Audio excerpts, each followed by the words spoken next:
자, 그런가 하면 한 보도에 따르면 이재명 대표가 주변에게 기소는 될 것 같다라고 얘기를 했다라는 보도가 나왔는데요. 일단은 보도 단계입니다. 내용 보시죠.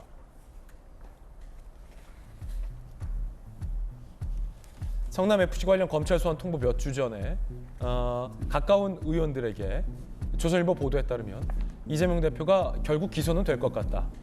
기소 또 되면 물러나라는 목소리가 더 커질 것 아니냐라는 이야기를 했다라는 보도입니다.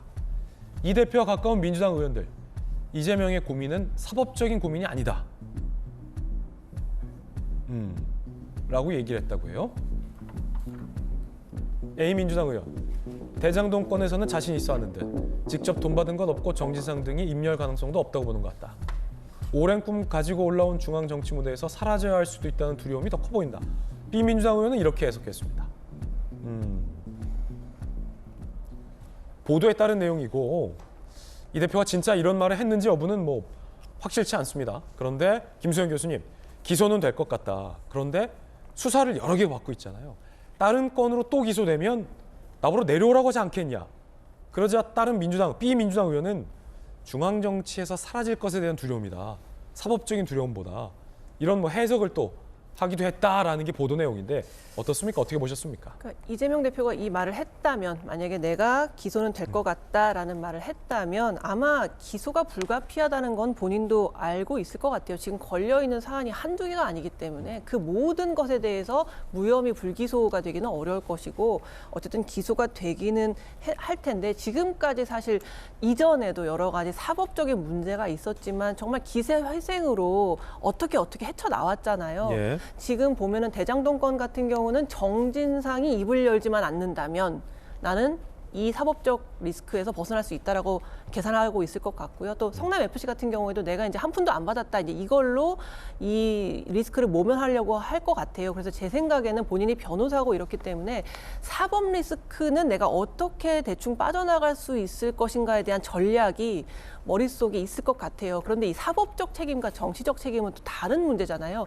계속해서 이제 기소가 되고 하면 지금은 민주당이 가지고 있는 모든 정치적 자산, 폴리티컬 캐피탈을 다 쓰고 있단 말이에요. 이재명을 방어하는데.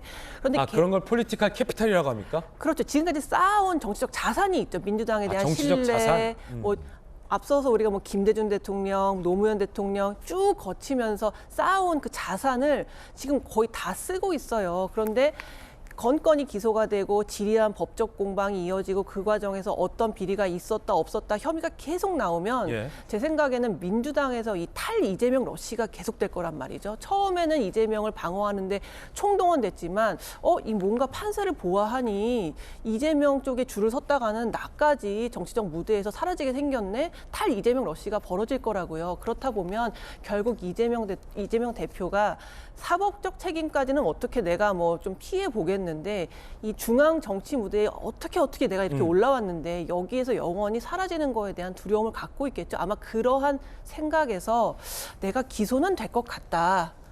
근데 그러한 말을 통해 사법적으로는 어떻게 내가 헤쳐나가 보겠는데, 이걸 정치적으로 마지막까지 정치적으로 헤쳐나가서 결국 내가 언젠가는 대통령 후보로 나가서 대통령이 될 수도 있는 이런 기회까지 가긴 좀 어렵지 않겠느냐라는 불안감이 반영된 말이 아닌가 싶습니다. 전재수 의원님, 혹시 가까운 의원들에게 했다는데 저 말을 전재수 의원님께도 했습니까? 아니요, 저는 못 들었습니다. 그러면 가깝지가 않은...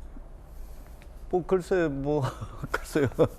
아니, 보도 내용이니까 뭐 사실인지 아닌지 여부도 확실치 않은 내용이라서. 아니 이게 어떻게 보십니까? 아니 이거는 저는 이제 선거법 위반을 검찰이 고소하는 것을 보고 지금 진행되고 있는 거의 모든 수사에 대해서 기소는 이제 100% 할 것 같아, 그런 이제 생각이 듭니다.